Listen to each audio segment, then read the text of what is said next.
Des Clark, and this is Breaking the News, the show that breaks the week's news and asks four opinionated panellists to put it back together again. With me are four fabulous comedians. On my right, we have Scott Agnew and Tiffany Stevenson, and facing them are Kathleen Hughes and Vittorio Angeloni. In the news this week, Jess Glynne's Hold My Hand has been named the UK's TikTok Song of the Year, thanks to numerous parodies of the Jet2 holiday advert. Ryanair are also hoping to capitalise on Jess Glynne's success just as soon as she writes a song called 7 Quid Panini. Glasgow-born artist Nena Kalu has won this year's Turner Prize. Kalu's sculptures are lumpen shapes, haphazardly wrapped in string, ribbon and paper, an idea she got following a delivery from Evri. And Iceland, Spain, Slovenia, Ireland and the Netherlands will all be boycotting the 2026 Eurovision Song Contest. The UK is also considering skipping the contest this coming year, not for any moral reason, just cause we're pish. Right, you've met the teams. Let's crack on with round one.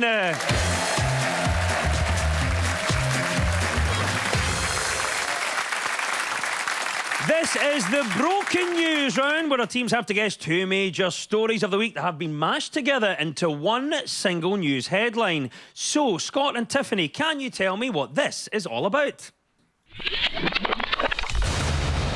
FIFA is being asked to investigate after awarding itself £25 million. after last week's World Cup draw. Gianni Infantino claims Australia's new law banning young teenagers from political neutrality pleases him. There's something to do with this ridiculous World Cup that's coming next year. And Infantino, the relation of Vittorio's, obviously. Well, I think he's broke the FIFA's code of ethics, which I'm surprised FIFA had a code of ethics, to be honest, given the last two World Cups were in Qatar and Russia. Do you know what I mean? All of that is correct. Following on from last week's 2026 World Cup draw, FIFA's Ethics Committee has been asked to investigate President Gianni Infantino. This is due to claims that he broke the governing body's rules on political neutrality when he gave US President Donald Trump the FIFA Peace Prize.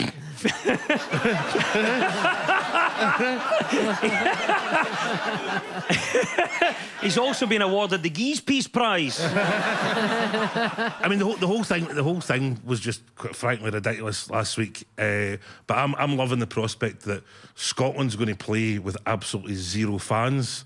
We'll have no fans there because do you see that Trump's brought in checks at passport control for social media? And I love the fact that half of Scotland has shared Janie Godley's picture. Tiff, what about this? Do you think FIFA has indeed broken its own ethics rules? I mean, the whole story's crazy because, first of all, Gianni Infantino, that's not a real name. That's what your wife calls you after the divorce. This Gianni, he's not the real man. He's an Infantino. What do you make of it, Kathleen? Did you think it seems like FIFA have indeed broken their own ethics rules? It's not that they just broke their own ethics rules by being non-political, it's that they've also, by awarding Trump this prize, flagrantly violated their own rules on bribes only coming into the organisation and not going out. I think that's disappointing. I'll bring you into this, Vittorio. I do apologise for some casual racism you've experienced so far. So let's talk about your friend, the FIFA president now. I mean, you think you know someone. Honestly, I just thought he was he was always nice. He was nice at my first communion. He gave me £7 million for that.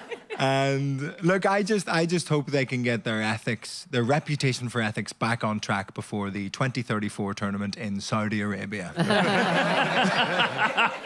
Victoria's first communion was in Qatar, to be fair. It's all happening. Look, Trump got a peace prize, Kathleen. Could you believe it? What did you make of this? Well, so this is the inaugural FIFA Peace Prize, which they've clearly made up to give him because he wanted the Nobel Peace Prize, but he's not going to get that. But it doesn't make any sense to me because football doesn't need a peace prize, as you said. As a Glaswegian, I think we can all agree that football's the most peaceful sport Well, as someone who recently spent all of my savings paying for a visa to do a tour in America next year, I think he deserved it. And he's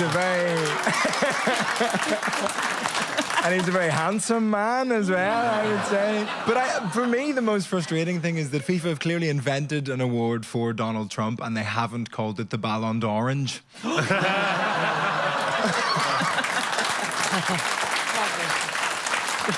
What a World Cup we've got. The draw for the groups means the US and Mexico cannot meet until the quarter-finals. And if the US concede a free kick near their own goal, we'll see whether they can finally build that wall.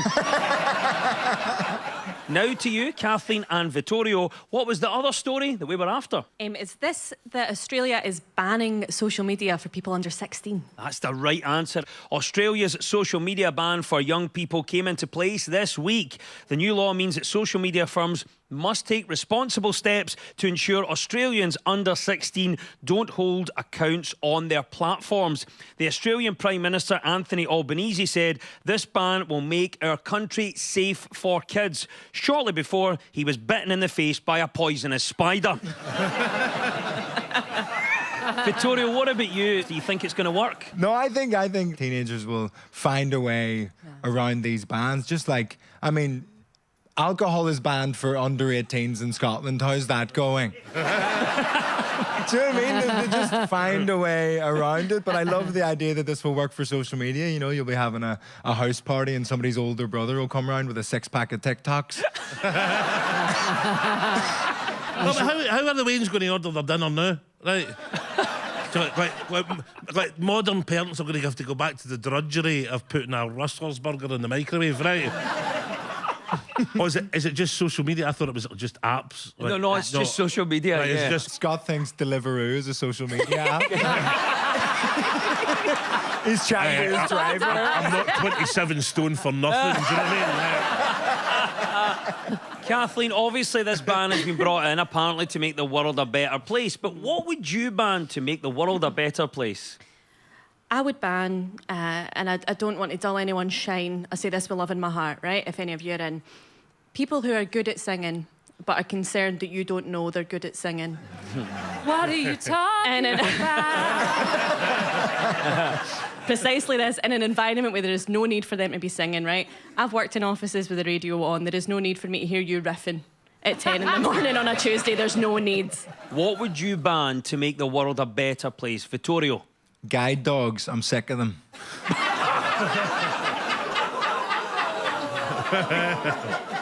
Excuse me, folks, it's a comedy show. I know there's a guide dog in the room.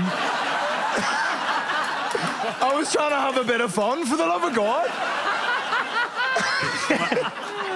And he's got a good lookout. Oh, dear. Tiff, what would you ban to make the world a better place? Well, people playing stuff on their phone speakers.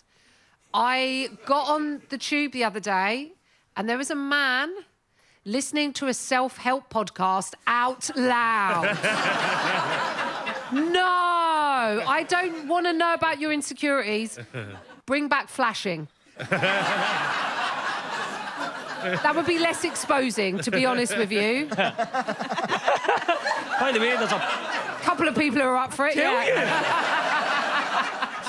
Scott, what would you ban to make the world a better place? I'm going to take my life in my hands here with this answer. Voting for the over 70s. Wow. Because you don't half make an arse of it, do you? I think, see if you're not going to be around long enough for the consequences, you shouldn't get to vote. Right? You are in Scotland. Do you want to lower that from 70 to 50? Other countries have their own approaches to restricting access to social media. Denmark will have no social media for children under 16. France have proposed a curfew for teenagers between 15 and 18. And Scotland has no Wi-Fi between Inverness and Stirling. And well done at the end of that round. It is 2 points apiece.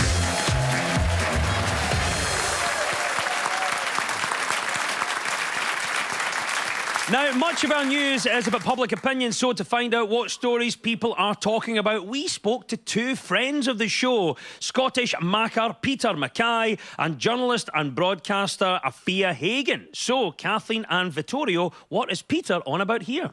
I might be a bit naive, but I always think that if you let people try and work out how little they need to work and how much fun they can have around it, they'll actually be better in their jobs. But that might just be pure nonsense, and people might just slack off. Is this idea of, I think they call it micro shifting, where you break up your workday and you can pretend to send emails sort of sporadically throughout the day rather than from 9 until 5? Yes, according to a poll, 2/3 of UK workers are interested in micro-shifting. This is the trend of fitting your work around your personal life by working in short bursts spread across a longer day. The approach is called micro-shifting, or as it's known in Scotland, fannying about.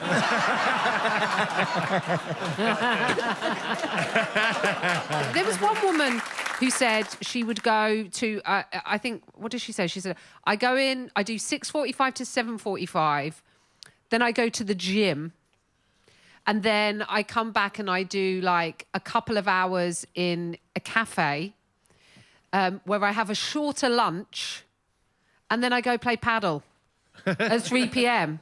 And like, this woman's doing nothing. She's doing absolutely zip. It's nice to know how Rachel Reeves structures her day. You know what I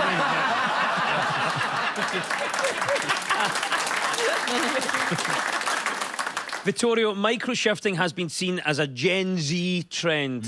What else could we adopt from Gen Z? Well, I sort of exist in the liminal space between millennial and Gen Z. I'm born in the cutoff year, sort of between both of them, which is truly a fate worse than death, I think. What it means is that I'm too old to know how to illegally download films, but I do have an appointment next week to find out if I have autism and ADHD. Kathleen, what else could we adopt from Gen Z? I find Gen Z fascinating because it's like everything that was embarrassing when I was their age is cool now. And I was thinking about being that age, and one time we were having an empty at a pal's house, right? And his mum came home earlier than expected. And just as she walked in the door, I stumbled and fell in front of her, clearly absolutely smashed, right? And now I could have just apologised and left. What I chose to say was, careful, Margaret, that floor's a bit slippy where I've mopped it. I'll tell you what we shouldn't adopt. I'm not going with what we should. What we shouldn't is this overuse of therapy speak. In real life, for everything by unqualified people. There's a lot of, I'm just being my authentic self. No, you're being a bam. That's what you're being. I've been on a journey. I don't care, mate. Put it in your diary. I'm not interested in your journey. Tiff, that was a great point, but I just want to say it was very triggering for me personally. The idea is, of course, fitting work around your energy patterns. Some people are larks, good in the morning. Others are owls, best at night. And then there are seagulls, who don't care what time it is, as long as you've got some chips. To you now, Scott and Tiff, it's your turn. What do you think Afia is talking about here? I guess there is a time and a place, but the time and place is absolutely now. People have spent all year proving their competence, and now Grinch and HR has ruined it for everyone. This is HSBC are banning Christmas jumpers. HSBC have banned workers from wearing Christmas jumpers in case it upsets customers. The bank has also banned Santa outfits after one mortgage advisor warned a customer that their ho-ho-ho might be repossessed. What are your thoughts on this then? Is HSBC right to ban Christmas jumpers? No, banks are boring. Get them in fancy dress all year round. Like it's unprofessional and, you know, customers are upset by it. Well, they're upset by rude and unprofessional staff. What you're wearing makes very little difference to that. So I think they're boring. The banks should start serving booze and snacks. I want tinsel around the cash point. Could you imagine tinsel around the cash points in Argyle Street? Folk cooking heroin on the tinsel. Kathleen, are they right? I don't know, because their argument was a Christmas jumper might be quite insensitive if someone's having difficult conversations with a bank. But if It's a Wonderful Life has taught us anything, is that there's nothing more Christmassy than receiving personally devastating financial news. I think, see if Mr. Potter had had a fun jumper on, I don't think George would have been on that bridge. I'll say it. HSBC have been criticised for this decision about the choice of outfits. But when it comes to outfits, when have you got it wrong? Tiffany? Oh, I once wore a tartan dress in the summer and people tried to picnic on me. Lovely moment. Scott Agnew, when it comes to outfits, when have you got it wrong? Picture the scene, my 6th year dinner dance, the Weavers dance. We'd all went and get measured for our kilts in January. The dinner dance was in the May, and I'd taken an 8-inch growing spurt. And I got what could only be described as Fran or Anna's outfit.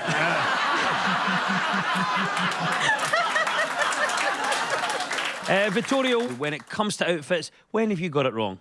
When I was 6 years old on Christmas Day, Santa brought me boxer shorts because I was graduating from being like a wee guy to a big, strong man. But I sort of misunderstood the phrase boxer shorts because I thought that meant that that's what professional boxers wore. So I didn't need to wear anything on top of them. So at Christmas dinner, I stood up on my chair next to my granny, pulled down my trousers and shouted, "I'm a big, strong boy now." Just like Muhammad Ali.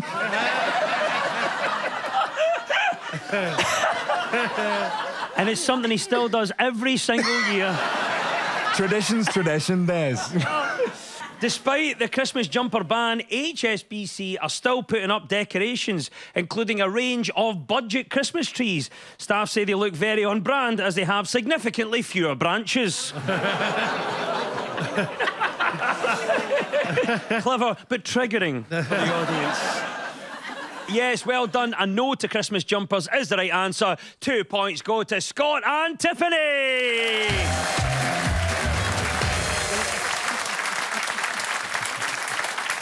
This is Breaking the News from BBC Scotland with me, Des Clark. Now, this round is all about who's in the news. I will play you a clip of a mystery person. All you have to do is tell me who it is. So, Scott and Tiff, you're up first this time. Who is this? My mum and dad were always very involved and very community-focused people. And I think that's kind of probably made me how I am. I think it's Judy Murray. Yes, that is tennis coach Judy Murray, who has called for PE to be prioritised in all schools across Scotland. She is pushing for a minimum of 40 minutes of daily exercise for youngsters, saying that physical literacy is just as important as numerical and alphabetical literacy. Scott, what do you think? Is PE just as important as maths? I was as bad at maths as I was at PE. And given I'm now 27 stones, you can imagine how bad my maths was, right? I also failed my higher maths and I can't run, so they're about as important to me. My favourite thing in PE was social dancing, right? When you're about 12 or 13 and you're really ungainly and you're really awkward and you think, if anyone looks at me or touches me, I'll just have to die instantly. What we do in Scotland is at that age we enforce ceilidh dancing to make sure that Scottish people don't experience self-esteem ever again. Tiffany, what was PE like when you were at school? Every sport that we tried to do just got violent. We played hockey and someone had their like shin bone broken because they turned up without wearing shin pads, which is possibly their fault. I don't know what that teaches you. The hockey sounds like it taught you victim blaming. Your first question when someone had their shin broken was, what was she wearing? Victoria, what about you? What was PE like when you were at school? We had two PE teachers. There was a lady and there was a man. And the lady was sort of as wide as she was tall. Like the maths teachers used to use her for like geometry equations. The other one was a fella called Mr. Evans, and he was sort of a rural Northern Irish fella. And he also taught religion as well as PE. So he taught me GCSE religion. And you could sort of see where his heart lay in terms of his choice of what he wanted to be teaching, because he would often say things like, Jesus was a big lad. That cross wasn't light, you know. If he was alive today, he'd be playing midfield for County Down. Oh, Kathleen, what about you? Can you relate to this? What was PE like when you were at school? I think the biggest thing PE gave me was unrealistic expectations about how easily you can get out of stuff you don't want to do by saying you're on your periods. It does not work at the bank. Don't try it. Don't try it. Christmas jumper or not. Judy Murray has said that engaging in sport fosters crucial life skills, including positive and engaging communication. Her son, Sir Andy Murray, agreed, saying, and I quote, "Yeah."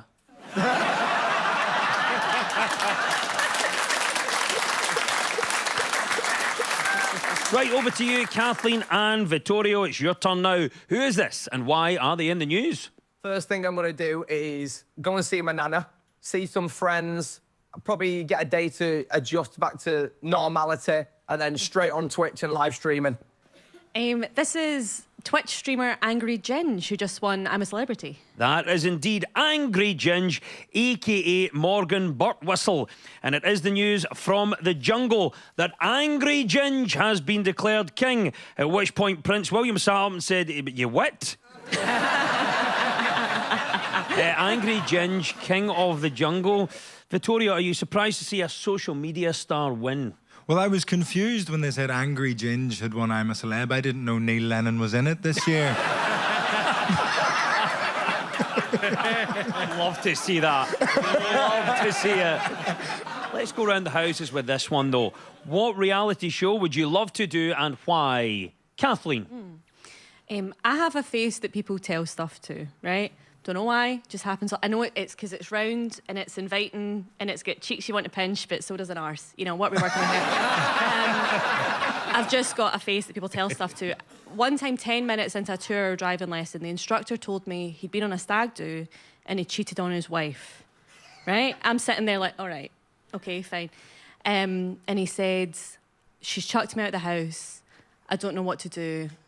I've really no idea which way to turn. And I said, well, can you please let me know so I can indicate? So I would thrive on the traitors. They would tell me instantly. All this to say, I would be good on the traitors. I think you would be great in that. Tiffany, what do you think about this? We've just seen Angry Ginge when I'm a Celebrity get me out of here. I don't know if you've done much reality stuff, but if you were to be on a reality show, what would you want to do and why? I think maybe Real Housewives of Beverly Hills, because then I would be loaded. In fact, I know it's really bad, but I shouldn't. I love it. I watch Heather Chrishell, Christine, Mary. Oh, Maya's my favorite. Jason, I'd like to go to Miami to buy some luxury apartments.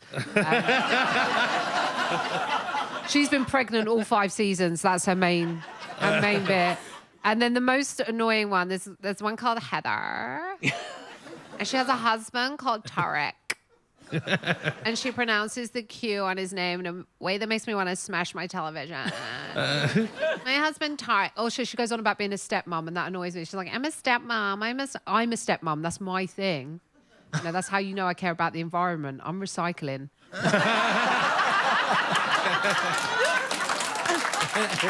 Scott, what about you? If you were going to do a reality show, what would it be and why? Does Bargain Hunt count as a reality TV show?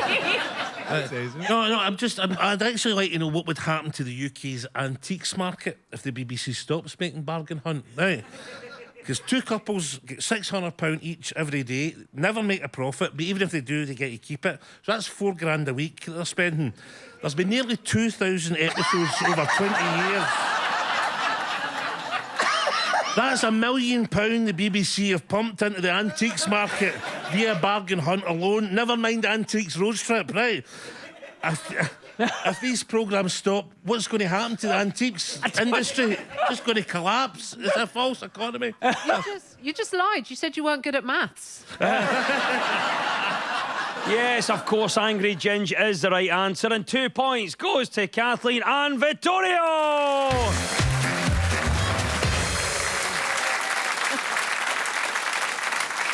It's time now for our final quickfire round, which is all about deciphering the numbers in the news. I will read out a headline. All the teams have to do is fill in the blanks. So get ready, teams. When we run out of time, you'll hear this. That's no way to talk about Santa. Oh, there's Martin Geisler there trying his best to stay off the naughty list. Go on then, fingers and buzzers. Here we go, teams. Over 49% of us do what at Christmas? Scott. Oh, say I'll no make it next Christmas.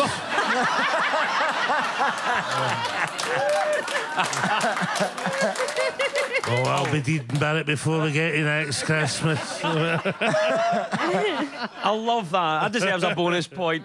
It's not the answer, but it's brilliant. Let's get fingers back and buzzers. Over 49% of us do what at Christmas? Vittorio. Cocaine. A very different white Christmas. Over 49% of us do what at Christmas? Tiffany. Use dinner to start an argument rather than going to therapy. Over 49% of us do what at Christmas? Kathleen. It better not be that little elf on the shelf bastard. Over 49% of us do what at Christmas? Anybody got an answer for this? Scott. Recycle presents that we don't want. Yeah, cheapskate, you, Scott Agnew. Can't believe you'd say that, and I cannot believe you've just given me the correct answer. That's no way to talk about Santa. Oh, there's a klaxon. Martin has Geislered. It means it's all over. And the winners this week are Scott Agnew and Tiffany Stevenson.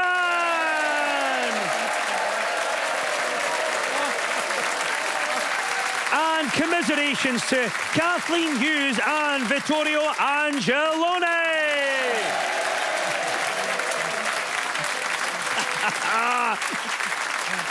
And we'll leave you with the breaking news. Breaking news just in. Center Parcs has been granted permission to open its first holiday village in Scotland, just outside Hawick in the Borders. Visitors will be able to take part in horse riding, archery, fencing and other skills that will help repel the English invaders.